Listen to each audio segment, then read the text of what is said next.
Vamos a aprender de la Navidad, amén. Y vamos a aprender de la Navidad, pero desde la perspectiva bíblica. No sé si alguna vez tú has empezado a hacer un estudio, has leído con detenimiento, has estado meditando en lo que dice la Escritura respecto al nacimiento, porque a veces pasa que lo más fácil es agarrar una película y ponerlo ahí en la reproductora y empezar a ver, ¿no ve? Empezar a ver ahí la película de Jesús, empezar a ver el nacimiento y todo esto. Y hay muchas cosas que de repente son bíblicas, por supuesto que sí, pero también hay otras que están alejadas de lo que dice la palabra. Pero nosotros tenemos que creer en lo que está escrito, amén. Esa es la fuente de nuestra verdad. Así que por ese motivo estamos haciendo esta sesión de enseñanzas. Hoy vamos a iniciar y vamos a culminar el 25 de diciembre, justo ahí en Nochebuena, como se le dice, ¿no? Vamos a culminar con estas enseñanzas acerca de la Navidad. ¿Amén? ¿Queremos o no? ¿O hablamos de los dinosaurios? ¿Qué más podemos hablar aquí? Podemos aprovechar otros temas, ¿no? La Navidad. ¿Amén? Bien, vamos a abrir entonces nuestras Biblias. Una de las cosas importantes acerca de la Navidad, queridos, es que es una de las festividades más celebradas en el mundo. Muchas de las naciones y de los países hoy están preparándose, están alistándose, familias de las naciones están alistándose. Es una festividad muy grande, muy enorme.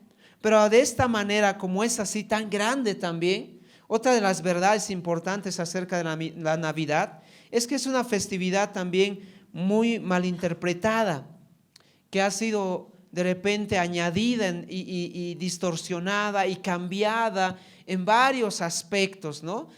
Por la cultura, por el ambiente que se llama navideño, ha sido cambiado. Y es por eso muy importante que volvamos a las Escrituras. Para hacer una introducción pequeña y luego entrar a la Escritura, creo que es importante decir que la festividad de la Navidad no celebra un suceso o un logro humano. Dile al que está a tu lado, no celebra un logro humano. A diferencia de todas las otras festividades que conocemos, siempre estamos dando honor y estamos dando reconocimiento a personajes en la historia que tuvieron grandes hazañas, ¿verdad? El mismo libertador Simón Bolívar, por ejemplo. ¿Quiénes recuerdan a Simón Bolívar el 6 de agosto? José Antonio de Sucre, en los colegios, ahí en las unidades educativas nos hacen cantar y nos hacen aprender el himno. Y otros acontecimientos y personajes de la historia que son exaltados por sus logros humanos. Pero la Navidad, tenemos que empezar desde este punto importante, la Navidad no celebra un logro humano. La Navidad celebra un logro divino. Dile al que está a tu lado, un logro divino. Un logro inalcanzable para el hombre. Un logro que le hace ver impotente y débil al hombre, pero no así a Dios. Pablo decía que para Dios es poder, amén. Que la Navidad y todo lo que ha acontecido en la Navidad expresa el poder de Dios, no el poder humano, no el logro humano, sino el poder de Dios. Así que lo primero que tenemos que pensar cuando viene Navidad es justamente en esto, en la hazaña de nuestro gran Dios. Dile al que está a tu lado, hay una hazaña de nuestro gran Dios, amén. La hazaña que ha cumplido nuestro gran Dios, un logro divino. Y la Escritura nos cuenta este logro divino, nos relata. Hay dos evangelios y lo que se llama el quinto evangelio, que es Isaías también, que relatan con mucha precisión, con mucha delicadeza el acontecimiento de la Navidad. Estoy hablando del evangelio de Lucas, el Evangelio de Mateo y Lucas, y además el libro del profeta Isaías y otros libros también que hacen referencia acerca de la Navidad. Y qué hermoso sería que en este tiempo o en esta época de la Navidad podamos nosotros abrir las Escrituras a partir de estos textos y poder aprender lo que el Señor realmente quiere que nos enteremos. La Escritura contiene toda la verdad. No necesitamos añadir nada. A veces decimos, bueno, aquí faltan los calcetines. ¿Dónde están los calcetines ahí? ¿No ve? Hay que meter los calcetines. No hace falta añadirle nada de lo que ya está escrito. Amén. Nada, no estoy en contra de la celebración de los calcetines, por si acaso. Pero tengo que ser muy correcto y tengo que ser muy honesto al señalar de que eso no está escrito en la Biblia. Puede que un principio sea utilizado, etcétera, le den un significado, pero no está escrito en la Biblia. Así como Papá Noel y Santa Claus, ¿no ve? Y todas estas cosas que escuchamos no están en la palabra. Así que entremos a la revelación que Dios nos ha dado acerca del nacimiento. Amén. Lo que Dios ha escrito es suficiente para nosotros e importante y relevante acerca de nuestra fe. No necesitamos añadir nada ni quitar nada. Es lo suficiente para nosotros. Y ahí nos ayuda justamente Mateo, que es uno de los 12 discípulos, y Lucas también nos ayudan para poder saber acerca del nacimiento. Yo voy a seguir un orden cronológico, no voy a seguir un orden escritural, para que algunos puedan tomarlo en cuenta. Si están tomando apuntes, creo que es muy importante señalarlo. Vamos a seguir un orden cronológico. Digo esto porque el Evangelio de Mateo y Lucas se discrepan en su manera de transmitir su mensaje. Entonces no manejan una cronología. Tenemos que poner en orden, por lo tanto, algunas cosas en ambos evangelios. Amén. Así que no se extrañen si yo voy a saltar de Mateo, voy a ir a Lucas y luego voy a volver, etcétera. No se extrañen eso, porque estamos siguiendo un orden cronológico. Amén. Bien. Para poder iniciar esta enseñanza acerca del nacimiento, es muy importante que podamos entender la promesa en la simiente. Dile al que está a tu lado, la promesa en la simiente. Si queremos entender el nacimiento de Jesús, tenemos que entender la promesa en la simiente. Y no es no miente, ¿no? Porque si miente o no miente, dice, ¿no? No, vamos a ver qué es esto de simiente, qué significa simiente en la palabra, en la escritura. Pero para eso quiero empezar con la introducción que hace Mateo, que es muy importante en relación a esto, que está en Mateo capítulo 1, versículo 1. Abramos por favor nuestras Biblias y vamos a ir a Mateo 1, 1. Mateo capítulo 1, versículo 1. Y cuando abrimos el Evangelio de Mateo, lo primero que nos encontramos, ¿qué es? ¿Qué dice como título ahí? Que no está inspirado por Dios por si acaso, pero ha sido colocado ahí, ha sido como un título que está mostrando el contenido, encabezando, subrayando el contenido de la idea central. ¿Qué dice el título ahí en tu Biblia?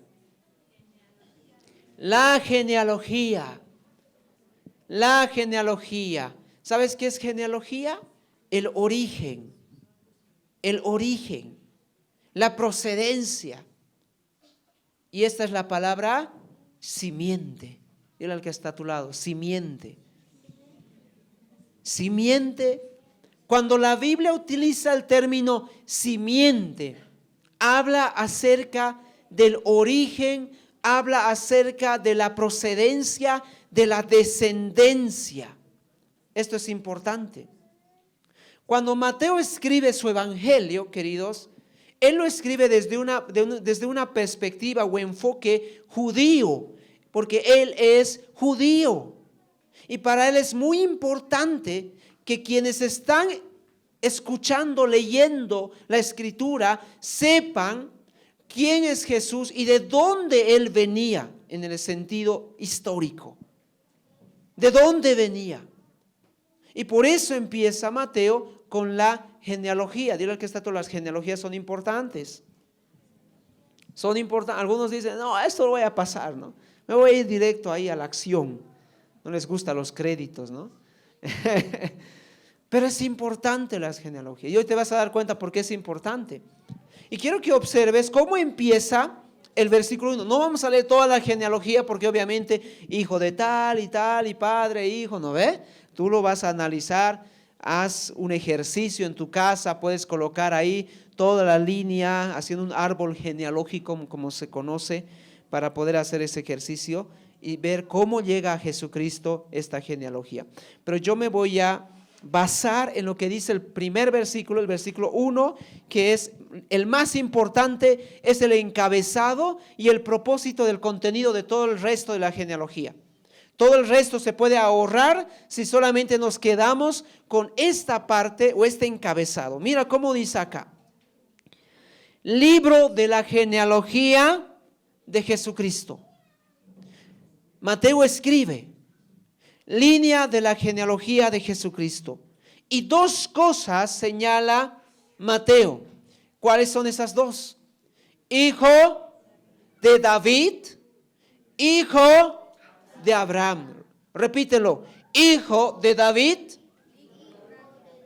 hijo de Abraham.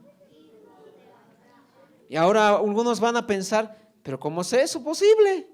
Abraham estuvo mucho más antes, ¿no? Muchos años antes. Y como que es el papá de Jesús. Tiene dos papás aquí, mira. Hasta algunos pueden mal utilizar esto, ¿no? Dos papás. Ahí está David. Ahí está también Abraham. Dile al que está a tu lado, no es así, dile. No es así. Por eso hay que entender bien la palabra, amén. Hay que entender a qué se está refiriendo Mateo cuando está señalando esto. Él está diciendo que Jesús viene de la descendencia, de la procedencia, ¿de quién? De Abraham. Es decir, hay un vínculo biológico, genealógico entre Jesús y Abraham. Hay un vínculo. Y lo mismo ocurre también con Jesús y David. Hay un vínculo. Hay una genealogía. Yo no sé si tú has hecho tu árbol, pero tú tienes una genealogía también hacia atrás, ¿verdad? Tú sabes quién es tu abuelo, pero no sabes quién es el abuelo de tu abuelo. ¿Cuántos saben quién es el abuelo de su abuelo? Te olvidaste. Y si hablamos del abuelo de tu abuelo, peor. Capaz tú eres uno de los descendientes de un libertador y no te has dado cuenta. Entonces, ¿qué tenemos que hacer para saber cuál es nuestro origen? Tenemos que ir hacia atrás a la genealogía. Pero saben, los judíos escribían las genealogías y las atesoraban y las guardaban. Había una biblioteca de genealogías. Obviamente esto tuvo un inconveniente cuando hubo ya la invasión babilónica y todo esto, ¿verdad? Y se perdieron documentos, pero mucha de la información fue preservada de las genealogías. Así que cuando Mateo está diciendo esto, Mateo se está basando no en su mente, no se está basando ahí, yo quiero unir aquí las cosas como si tú dijeras, yo quiero ser hijo de Simón Bolívar y ya, ¿no ve? Yo soy de Simón Bolívar, ¿no? Pero no tienes evidencia, no tienes evidencia. Pero en la época de Mateo, Mateo sí tiene evidencia. Y Mateo puede mostrar con toda honestidad y escribir la prueba y la evidencia de cómo Jesús procede de Abraham y cómo Jesús procede de David. Uno puede ir ahí y verificar y buscar estos rollos escritos de las genealogías y poder ver, mira, este había sido el papá de tal, este había sido el hijo de tal, ¿no ve? Y empezar a hacer un árbol y decir, conclusión, Jesús realmente viene de la descendencia de Abraham y viene de la descendencia de David. Amén. ¿Y por qué es eso importante? El pastor nos ha venido a dar clases aquí de historia y genealogías y cosas así. ¿Por qué es tan importante esto? ¿Por qué para Mateo incluso es tan importante? Vamos a ir a Juan capítulo 8. Juan capítulo 8, versículos 56 al 58, por favor.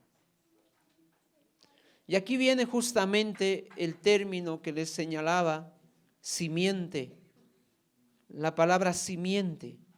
Vamos a ir observando esto, cómo se utiliza en relación a Abraham, en relación a David, y obviamente vamos a ver en relación hacia nosotros también.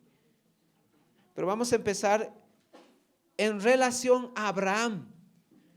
Primero vamos a hablar acerca de la simiente de Abraham. Dile al que está a tu lado, la simiente de Abraham. ¿Por qué es importante tener la evidencia y tener la contundencia de que Jesucristo es hijo de Abraham? Viene de la simiente de la descendencia de Abraham. ¿Qué dijo él? Juan 8, 56 al 58, por favor. Verso 56 dice lo siguiente, dice ahí: Abraham vuestro padre. Abraham vuestro padre. O sea, ¿quién era Abraham? Era el padre de los israelitas. De él vino las promesas hacia Israel, de él vino los patriarcas. Conocemos en el Antiguo Testamento esto. Es decir, para Israel, Abraham era un personaje, era un hombre re importante, amén, muy importante, de mucha relevancia. Y por eso estaban también aquí en el contexto de Juan, lo que estamos leyendo, había un desacuerdo, había una controversia de quienes estaban tratando de decir a Jesús: ¿tú eres mayor que Abraham? Abraham es nuestro padre. Pero Jesús responde justamente diciendo: Abraham vuestro padre se gozó de que había de ver mi día, y lo vio. ¿Y qué hizo? Y se gozó. Es decir, Abraham, nos está diciendo Jesús, observó el cumplimiento de la venida de Cristo. A él se le fue revelado la venida de Cristo. Y cuando él vio la venida de Cristo a la tierra, en vez de sentirse enfadado, envidioso, ¿qué hizo? Se alegró, se gozó, se gozó. Verso 57 dice: entonces le dijeron los judíos: ¿aún no tienes 50 años y has visto a Abraham? Jesús les responde, verso 58, y les dice: de cierto os digo, antes que Abraham fuese, yo soy. Amén. Entonces Jesús está diciendo: Abraham se gozó cuando me vio a mí. ¿Y por qué se gozó? Gálatas 3:16 justamente dice por qué se alegró Abraham. En Gálatas 3:16 vemos que hay un vínculo o hay una relación entre Abraham y Jesucristo. Verso 16 dice así: ahora bien, a Abraham fueron hechas las promesas. A Abraham fueron hechas las promesas. Y observa esto. Y a su simiente. Dile al que está atrás, simiente. Hoy vas a aprender un nuevo término en tu lenguaje, ¿ok? Anota ese nuevo término en tu chip ahí, o si no ahí en un cuaderno, en tu Biblia, esta palabra simiente. Y lo que está diciendo Pablo en Gálatas es que las promesas fueron hechas a Abraham y a su simiente. Ahora, Pablo va a poner sus ojos en este término simiente. O sea, está explicando este término simiente. ¿Y qué dice Pablo? Pablo dice, no dice a las simientes Dile al que está a tu lado, no dice a las simientes. Por eso la Biblia es inspirada por Dios, queridos. O sea, es tan inspirada que cada palabra, cada término está como tiene que estar. No es un error. Hace pocos meses, casi digo el año pasado, porque sigo todavía en este año. Ya estoy queriendo pasar al otro año. Hace pocos meses hacíamos un análisis acerca de la pluralidad de Dios y cómo en la terminología bíblica observamos que Dios es plural. Dile al que está a tu lado, Dios es plural. Porque los términos están escritos de esa manera. Así que no es un error acá, sino es intencional de parte del que ha escrito, inspirado por el Espíritu Santo. Y en la intencionalidad que ha escrito el autor en el Antiguo Testamento, que la promesa era a Abraham y a su simiente, y no a sus simientes, plural. Simientes porque no se está refiriendo a las 12 tribus.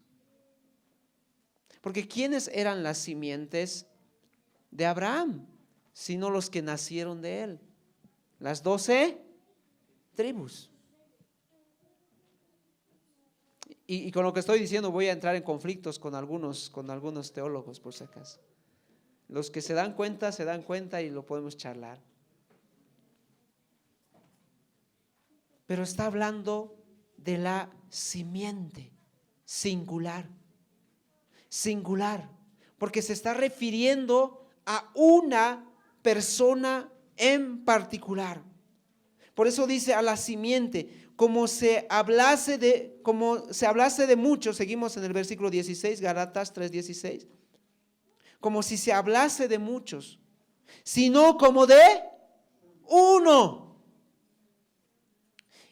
Y a tu simiente, observa, la cual es Cristo, la cual es Jesús. ¿Esto qué significa?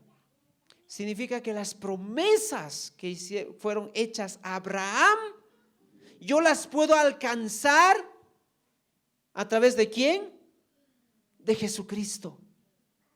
Las promesas que Dios ha hecho a Abraham, yo las puedo alcanzar a través de Jesucristo. ¿Por qué digo que puedo entrar en una disputa con muchos otros estudiosos bíblicos? Porque hay algunos que creen que las promesas de Dios todavía siguen vigentes para el pueblo de Israel.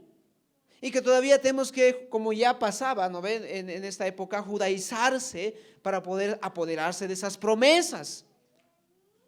Cuando Pablo es muy claro al decir, y Gálatas es un libro que habla mucho acerca de la ley y de los judíos y habla acerca del pacto nuevo en Cristo. Y Pablo es bien claro diciendo, Jesús, en Él podemos alcanzar las promesas de Dios, amén, en su simiente, porque Jesús es la simiente de Abraham. Y esto es importante para Mateo. Por eso Mateo empieza en su versículo 1:1 diciendo, Jesús es hijo de, no, Abraham. Ahorita estamos Abraham, dile que está todo, después David, dile. Ya, estamos en orden cronológico. ¿Quién es primero? Abraham, otra vez, ¿no ve? A los que no, por eso les digo, pongan atención a mis palabras. Vamos a hacer las cosas en orden cronológico. Abraham. Por eso Mateo escribe y dice que Jesús es hijo de Abraham, porque Jesús es la simiente de Abraham. Y en Jesús se cumplen las promesas hechas a Abraham. En otras palabras, les está diciendo Mateo a sus contemporáneos que van a leer, queridos, ustedes tienen que creer en Jesús y tienen que darse cuenta que el que está naciendo es el que tiene las promesas que fueron hechas a nuestro padre Abraham. Y si ustedes no creen en el Hijo, no creen en el que está naciendo, entonces no van a tener las promesas que Dios ha hecho a vuestro padre Abraham. ¿Suena duro para ellos o no? Pero esa es la intención. Y mira, vamos a ir un poquito, qué es lo que dijo, qué es lo que señaló acá la palabra en el Antiguo Testamento acerca de las promesas. Vamos a Génesis 22, 16.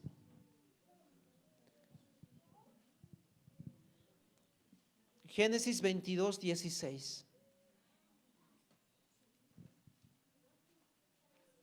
Versículo 16 dice así: y dijo, por mí mismo he jurado, dice Jehová, que por cuanto has hecho esto y no me has rehusado a tu hijo, le está hablando a Abraham, tu único hijo, de cierto, verso 17, ¿qué dice el Señor? De cierto te bendeciré y multiplicaré tu descendencia como las estrellas del cielo y como la arena que está a la orilla del mar, y tu descendencia poseerá las puertas de tus enemigos. Observa esta promesa que está haciendo. Esta es la promesa que está haciendo Dios con Abraham. Verso 18, ¿qué dice? En tu simiente serán benditas todas las naciones de la tierra. Todo Israel, ¿no ve? Eso dice, todo Israel. No. ¿Qué dice la Escritura? Todas las naciones de la tierra, por cuanto obedeciste a mi voz. La promesa que Dios hace con Abraham, de que él será padre de las naciones, así lo conocemos, ¿verdad? Como padre de la fe, padre de las naciones. La promesa que Dios le hizo de bendecir y multiplicar su descendencia como las estrellas, es decir, de manera incontable, que no va a tener un número exacto. Esta promesa que se le hace a Abraham se cumple ¿en quién? En su simiente. En su simiente. ¿Y quién es la simiente de Abraham? ¿Quién es la simiente de Abraham? Jesucristo. Entonces, si yo quiero apoderarme de esas promesas, si quiero ser uno más de esos muchos, como las estrellas, ¿no? del universo, quiero ser uno más de esos muchos, ¿qué tengo que hacer? Creer en la simiente. Amén. Entregar mi vida a la simiente, a Cristo, porque Él es la simiente. En Él está la bendición, en Él están las promesas que hizo Abraham, que hizo Dios a Abraham, perdón. En tu simiente serán benditas todas las naciones de la tierra. Todos nosotros somos bendecidos en la simiente de Abraham. Gálatas 3:14 concluye Pablo diciendo, para cerrar esta parte de la simiente de Abraham y de su promesa a la simiente. Gálatas 3:14 dice, verso 14, para que en Cristo Jesús, observa muy bien lo que dice Pablo, para que en Cristo Jesús, ¿en quién? En Cristo Jesús, en Él, la bendición de Abraham, es decir, lo que Dios bendijo a Abraham, la promesa que le hizo Dios a Abraham, que serás tierra bendita, que vas a multiplicarte como las estrellas, que tu enemigo no va a poder contra ti. Estas promesas que Dios hizo, que dice, alcanzase a los gentiles, a fin de que por la fe recibiésemos la promesa del Espíritu. ¿Sabes cómo fue sellada esa promesa que Dios hizo con Abraham? Por el Espíritu. Fue sellado. Ahora te das cuenta por qué se alegró Abraham cuando vio a Jesús nacer, venir a la tierra. ¿Te das cuenta por qué se alegró? Porque te voy a poner un ejemplo ahorita, una pequeña comparación, así lo voy a decir, ¿no? Mira, Abraham es como un cheque. Abraham es como un cheque. Es como si alguien te diera a ti un cheque. Y en el cheque está inscrito, no sé cuánto ambicionas tú. A ver, pon el número más alto que tú ambicionas ahí. Ya estoy descubriendo su avaricia ahí. ¿No? Pon el número que tú de repente ves. Pero te hago una pregunta. Mira, ¿de qué te sirve el cheque si no lo vas al banco a cobrarlo? ¿Te sirve de algo tenerlo con este número gigante ahí? Abraham es así. Abraham es como el cheque. Uno mira a Abraham y dice, yo quiero esa bendición. Yo quiero eso también. Pero no puedes hacerlo efectivo si no se da por concreto la promesa. Así que Abraham se sentía mal hasta que Cristo venga, porque la promesa estaba inconclusa. ¿Me entiendes? Estaba inconclusa. Y Abraham era, ¿cuándo, Señor? ¿Cuándo va a venir el Mesías? ¿Cuándo va a llegar Cristo? ¿Cuándo? Yo quiero que ellos realmente puedan acercarse a ti, que puedan conocerte, que puedan creer, que puedan ser bendecidos por ti, Dios. Por eso se alegró y se gozó. Porque cuando Cristo estaba naciendo, cuando Cristo se estaba levantando, había venido a la tierra, Abraham dijo, realmente tú eres fiel y tú cumples tus promesas. ¿Qué tal si yo te doy un cheque pero estás sin fondos?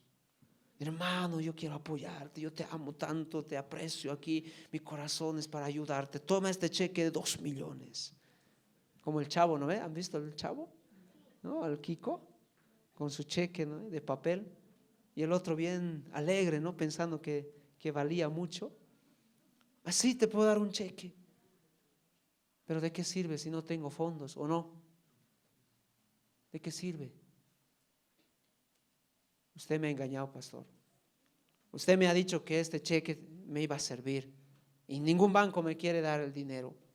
Me ha engañado. Usted es un impostor. Abraham podía reclamar eso a Dios si la promesa no hubiese sido cumplida. Me has engañado, me has hecho una promesa, pero una promesa que no puede ser cumplida. Pero cuando Abraham vio al hijo nacer, ¿qué dijo? Tú eres fiel porque tú cumples tus promesas. Amén. Por eso, queridos, es importante el nacimiento de Jesús. Tenemos que entender ese contexto. Para un judío, nosotros no somos judíos, pero para un judío era difícil poder entender eso, aceptarlo. Para nosotros todavía mucho más gozo, ¿no? Porque todavía dice Pedro que nosotros estábamos todavía más alejados. Si había una lista, los judíos estaban primero y nosotros en la cola. No sé si te gusta estar a ti en la cola, ¿no? Cuando tú vas a hacer algo, un trámite, alguna cosa. Estábamos lejanos de las promesas de Dios. Así que para nosotros, dile al que está a tu lado, también es gozo que Cristo haya venido. Amén. Es gozo, porque en Él se cumplen las promesas hechas y selladas por el Espíritu. Pero Mateo también quiere dar certidumbre acerca de lo que va a relatar, señalando la segunda cosa importante, la simiente de David. Dile al que está a tu lado, la simiente de David. La simiente de David. No solo la simiente de Abraham. ¿Por qué David es tan importante? ¿Por qué se lo toma como una referencia? ¿No? Y Mateo lo toma como una referencia. Quiero que vayamos a Hechos 2, 25, 26. Mira la similitud que existe entre lo que se dice acerca de Abraham y de cómo él reacciona, y lo que se dice también acerca de David. Hechos 2, 25 al 26. Cuando Pedro está acá hablando acerca del cumplimiento de la promesa y él predica a las multitudes, él señala algo y diciendo lo siguiente. Él está tomando las escrituras también. Verso 25 dice, porque David dice de él. ¿De quién él? ¿Quién es él? Jesucristo.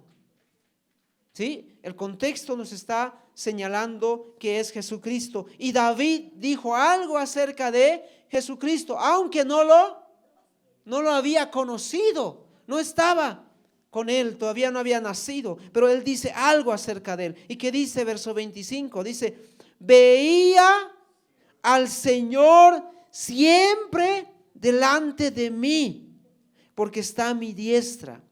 No seré conmovido, por lo cual mi corazón, ¿qué hizo? Se alegró. ¿Y qué pasó? Y se gozó mi lengua, y aún mi carne descansará en esperanza. ¿No ves una similitud ahí?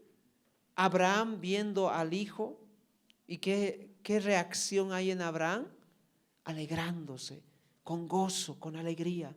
Y ahora aquí vemos a David también, que dice que vio también al hijo. ¿Y cuál fue su reacción?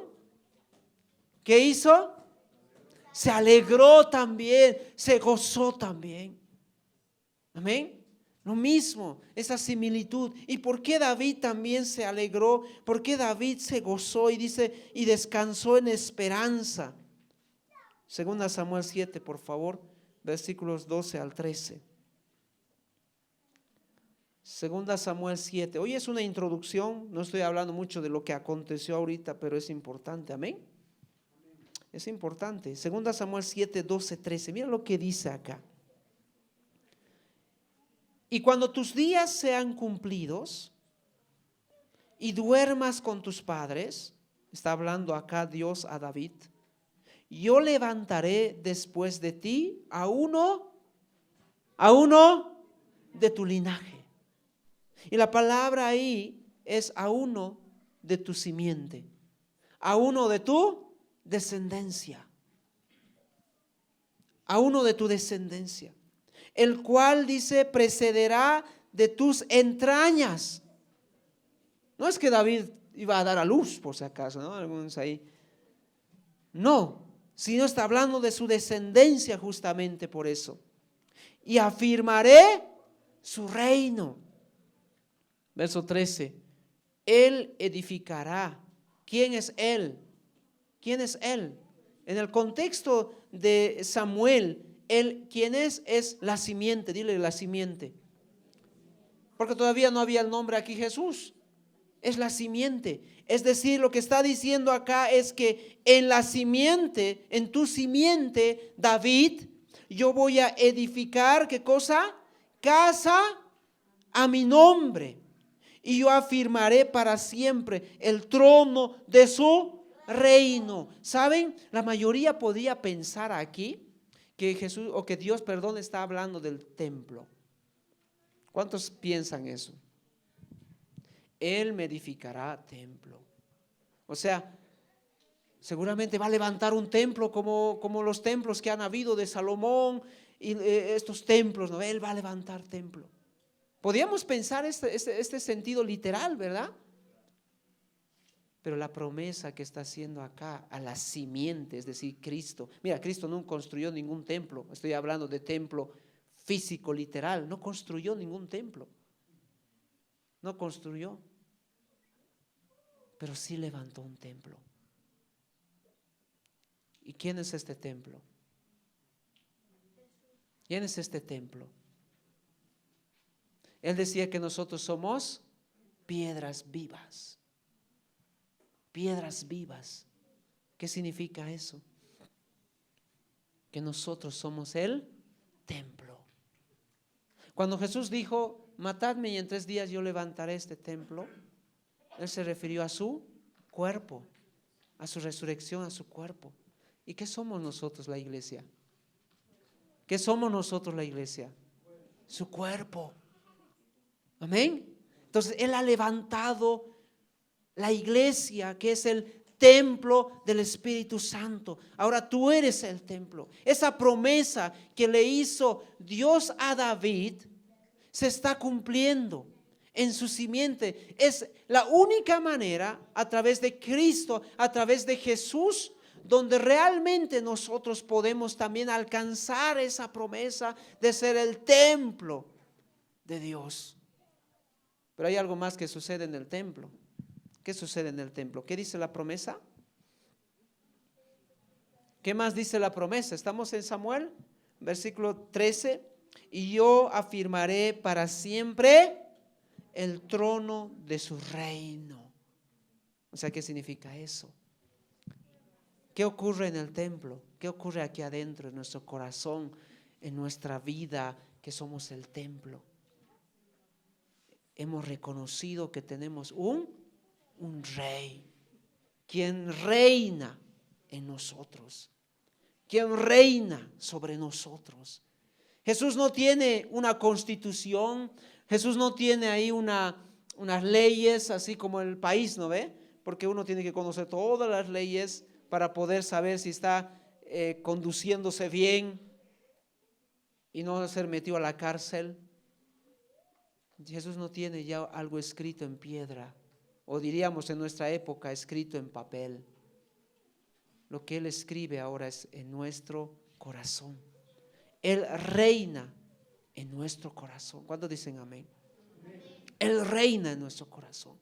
Así que la promesa para la simiente que le hace Dios a David se cumple otra vez en Jesucristo. En Jesucristo, por eso dice la palabra que para los judíos Jesús era tropezadero, porque para ellos era renunciar todo lo que había sido la ley al acercarse a Cristo. Y ojo, no estoy diciendo con eso de que la ley no es importante y que no la tenemos que cumplir. Hay varias cosas que el Señor reafirmó de la ley, pero la ley ya no es nuestro ayo, ya no es nuestra guía, amén, ya no es nuestro Salvador. Y los judíos al acercarse a Cristo tenían que realmente poner a un lado toda esa tradición y cultura judía y todas esas leyes para abrazar en Cristo la nueva manera de vivir con Dios a través de la ley escrita. La palabra nos habla acerca de la ley espiritual, la ley que es dictada por el Espíritu, ya no por la letra muerta, sino por el Espíritu. Entonces, otra vez las promesas de Dios, dile al que está a tu lado, se cumplen en Jesús. Amén. Se cumplen en Jesús. Daniel 7, 13, 14, por favor. Daniel capítulo 7, versículo 13 y 14. El profeta Daniel fue uno de los pocos que miró y vio de lejos el cumplimiento de esta promesa, y que se cumple obviamente también con la visión de Juan en Apocalipsis. Pero ¿qué es lo que dice Daniel 7, 13, 14? Dice, verso 13, miraba yo en la visión de la noche, y aquí en las nubes del cielo venía uno como hijo de hombre. Está hablando de Jesucristo. Y vino hasta el anciano de días, y le hicieron acercarse delante de él. Verso 14 dice, y le fue dado, ¿qué cosa? Dominio, gloria, reino, para que todos los pueblos, ¿cuántos? Todos los pueblos. Otra vez esa palabra que aparece también, la promesa de Abraham. Las naciones, los pueblos, las etnias, o el etnos que dice en griego. Las naciones y las lenguas le sirvieran. Su dominio es dominio eterno que nunca pasará, y su reino uno que no será destruido. Cuando Jesús nació, inició el reino de Dios. Amén. El reino que Dios le había prometido a David, que se levantaría un rey que reinaría para siempre y que nunca va a ser detenido. Mira cuántos años vamos desde la época de Jesucristo, del nacimiento. 2000 y más años. Los reinos han pasado, ¿o no? ¿Cuántos reinos han pasado? Egipcios, babilónicos, persas, sirios, medo-persas, los medos. Tantos reinos han caído al olvido, para no hablar de la redundancia bastante que hay, ¿no? De reinos. Pero el reino de Dios sigue vigente. Amén. Sigue presente. hasta el día de hoy. Cada Navidad, cada vez que llega diciembre, podemos decir con toda certeza, sus promesas se siguen cumpliendo. Su reino se sigue extendiendo en todas las naciones. Amén. Y va a llegar a todas las naciones, por si acaso. Porque Jesús dijo eso, que el evangelio del reino será predicado en todas las naciones. Y entonces, ¿qué va a venir? El fin, cuando todas las naciones se den cuenta de que hay un reino que ha crecido, un reino que se ha levantado, no guiados por un hombre, no guiados por un presidente, guiados por Dios. Entonces, cuando ese momento llegue, Jesucristo va a volver. Porque va a venir a tomar a su pueblo, a los que han vivido en su reino. Y todos los reinos de la tierra, ¿qué van a hacer? Se van a arrodillar delante del rey y van a declarar que Él es rey. Ningún reino va a permanecer, ninguno, de ningún hombre, sino solamente de Él. Amén. Mira qué importante. Para muchos que le llamaban a Jesús el hijo de David, muchos cuando le llamaban de esta manera entendían, Él es el rey.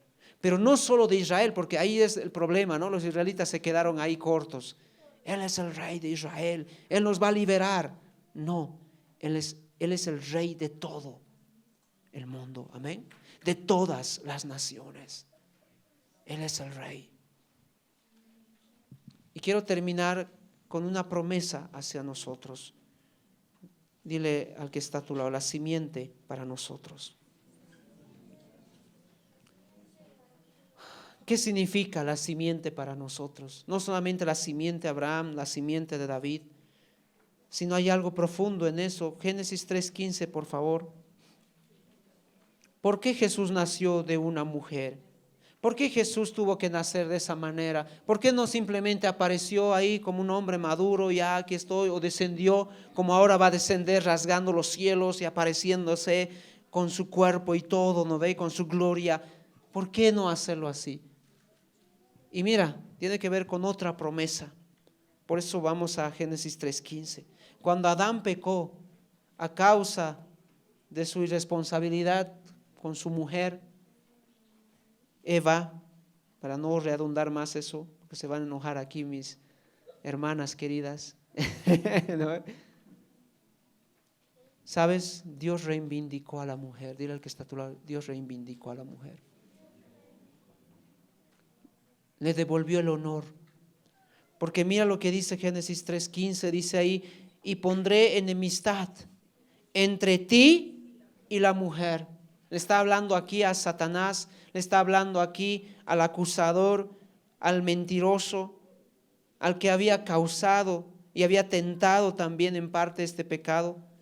Y le dice, pondré enemistad entre ti y la mujer, escucha, ¿qué cosa? Tu simiente, o sea, tu descendencia. ¿Sabes quiénes son la descendencia de Satanás, de la serpiente aquí? ¿Quiénes son la descendencia? No está hablando del anticristo, por si acaso. ¿Quién es la descendencia? ¿Quién es la descendencia? Todos aquellos que no han creído en Cristo. Si tú no has creído en Cristo, si tú no has entregado tu vida a Cristo, al Señor, tú sigues en la simiente de Satanás. Pastor, no me haga asustar. Esa es la verdad. Porque la Biblia dice que aquellos que no han creído, ¿qué son? ¿Hijos? ¿Hijos de quién? Hijos de ira, hijos de Satanás. Jesús muchas veces dijo, pues ustedes no son hijos de mi Padre, porque no han creído en mí. ¿Sabes dónde se consigue ese título de ser hijo de Dios? En Cristo. Si no estás en Cristo, tú no tienes este título. Amén. Ahora, mira, sigamos un poco más adelante. Lo que dice acá la promesa. Pondré enemistad entre ti y la mujer, entre tu simiente y la simiente suya. ¿Quién es la simiente acá? Es Cristo, otra vez. Dios el Padre, pensando en la promesa y la simiente suya, esta te herirá, es decir, la simiente tuya, vendrá de ti una descendencia mujer, nacerá alguien de ti mujer que va a herir la cabeza del enemigo. Es una una herida que no es de gravedad, que es letal, porque es en la cabeza, es una herida letal. Pero luego dice una herida que no es letal, porque dice, y tú le herirás en el calcañar. Entonces, esta promesa que vemos acá se cumple justamente en la simiente. ¿Quién es la simiente? Jesucristo, que vino de una mujer. Pablo hace esa comparación en Romanos. El hijo que viene de Adán, la descendencia que viene de Adán y la descendencia que viene de Jesucristo, las dos simientes. Y nosotros somos de la simiente de Cristo porque hemos creído, amén. Ahora Juan 3:8 dice esto. Primera Juan 3:8. El que practica el pecado, ¿de quién es? El que practica el pecado es del diablo. Es del diablo. Porque el diablo peca desde el principio. Observa cómo está yendo hacia atrás aquí Juan. Y mira lo que dice él. Para esto apareció el Hijo de Dios. Para esto vino el Hijo de Dios. Para esto nació el Hijo de Dios, se hizo hombre. ¿Para qué? Para deshacer las obras del diablo. Amén. Las consecuencias que vinieron tras el pecado y que nos enredaron a nosotros y nos llevaron a todos nosotros cautivos, son deshechas en Cristo, en su simiente. En conclusión, queridos, Jesucristo es el acceso a las bendiciones y las promesas que Dios hizo en el Antiguo Testamento. Ninguna promesa es cumplida, sino solamente en su Hijo. Si tú no crees en Él, si tú no te acercas a Él, por más lindas promesas que tú leas en la Biblia, no las vas a poder abrazar, no van a ser tuyas. Para que realmente sean tuyas, necesitas creer en Cristo. Primera cosa importante. Segunda cosa importante. El nacimiento de Jesús es tan trascendental para nosotros que deshace todas las obras del enemigo. En Él yo puedo cambiar esa realidad. Más adelante vamos a hablar también de cómo la palabra dice que cuando creemos somos trasladados de la potestad de las tinieblas al reino de su Hijo. Somos trasladados, vivimos en un reino, en una potestad, del enemigo, pero somos llevados a su reino. En Él. Amén. Así que Navidad, queridos, no es simplemente poner el pesebre, el niñito, las luces. Tiene que ver con nosotros. Tiene que ver con nosotros. De cómo estamos mirando esto. Realmente quiero las promesas, porque ¿de qué te sirve poner ahí todo ahí, no ve, bailar y los que le llaman ahí roscones, no sé qué cosas, no ve? ¿Qué te sirve esto si tú no has creído en Cristo? ¿De qué te sirve? Es como hacer fiesta con un cheque que no has cobrado. ¿Te sirve de algo? Hacer fiesta ahí en tu casa, qué lindo, no, ucha, tenemos un cheque ahí, y haces fiesta, y haces todo, te alegras con tus vecinos, todo hay. Pero luego no tienes la plata. ¿De qué te sirve eso? ¿Sabes que hay mucha gente ahora que celebra la Navidad solo por celebrar, ¿no ve? Solo por costumbre. Así lo celebra. Pero deberías hacerte la pregunta a ti mismo. ¿Realmente estoy creyendo en el Señor? ¿Realmente estoy convencido de que Él es la respuesta de las promesas de Dios a mi vida? Lo miro de esa manera. Realmente veo a Jesús como que el que ha venido a reinar mi vida y deshacer las obras del diablo. Me estoy esforzando en eso. Estoy buscando eso en mi vida. Es algo que se ve y se nota en mi vida. Amén. Pongámonos de pie, por favor.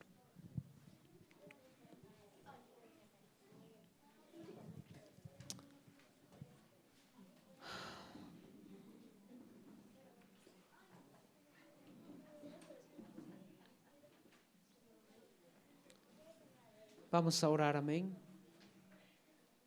Dile al que está a tu lado que tu Navidad sea diferente, dile.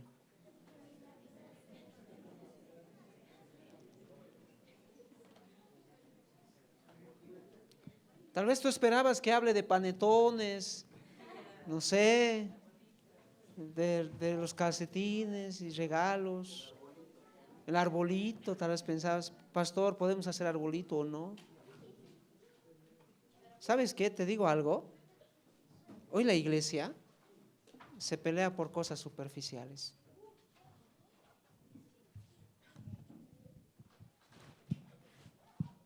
Pero el trasfondo y el fondo muchas veces no es tocado, no es palpado, no es asimilado.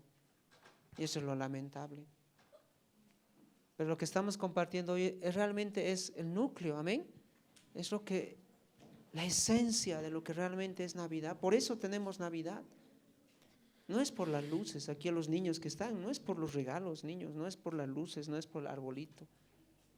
Es por lo que implica la persona de Cristo. Amén. Por lo que significa la persona de Cristo. Por eso hemos venido. Yo creo que se quedaría vacío la Navidad si no entendemos esto, ¿o no? ¿Cómo es? Se quedaría vacía la Navidad si no entendemos esto. Puede ser como cualquier festividad, como así como tú esperas carnavales, no sé, ¿qué más esperas, no? Puede ser así igual, pero no es igual, queridos. No es igual, porque lo que ha pasado ahí es algo tremendo. Amén. Dios es fiel con nosotros. Dios es fiel. Él cumple sus promesas. Todas sus promesas son cumplidas en Cristo. Vamos a orar, amén. Gracias, amado Señor, por tu palabra. Gracias, Señor, por esta mañana. Y gracias por mostrarnos, Señor, que en tu simiente hay bendición, hay cumplimiento de promesas, hay redención, hay reino. Señor, que nuestros ojos y nuestra mente se abran esta mañana. Y ahora podamos mirar de manera diferente, Señor, tu venida, tu nacimiento. No como muchos otros de repente, solo poniendo atención a las cosas superficiales, sino queremos verte, Señor, como lo que realmente tú eres, la respuesta de Dios hacia nosotros, la fidelidad tuya con nosotros. Desde el principio tú has pensado así. Tú no te has encerrado en un pueblo, sino has pensado en todas las naciones, y dentro de esas naciones hemos estado nosotros. Es más, tú estás pensando incluso por todos aquellos que tal vez no están en este lugar, que tal vez no creen en ti, pero tú has pensado en ellos, y tú quieres que ellos también puedan ser parte de tu reino, parte de tus bendiciones y de tus promesas.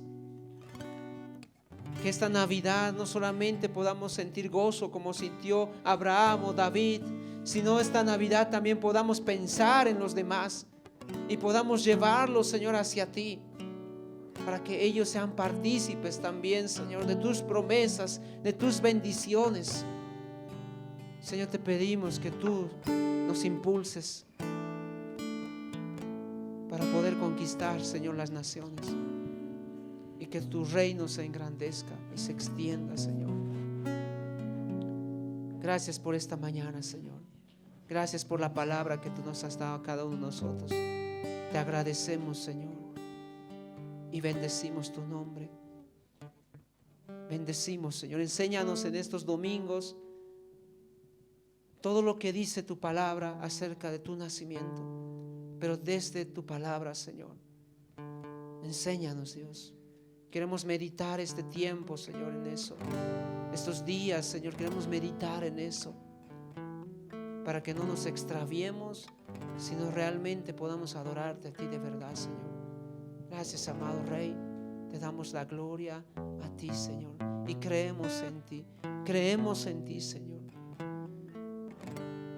Yo quiero que tú en este momento, tal vez hasta esta mañana, no sé si has venido creyendo o no creyendo, pero quiero que esta mañana puedas declarar eso. Yo creo en ti, Señor. Creo en ti. Creo que tú eres la respuesta del Padre hacia nosotros y las promesas. Creo que tú eres el cumplimiento de esas promesas. Y yo quiero esas promesas. Me acerco a ti. Me acerco a ti, amén. Me acerco a ti.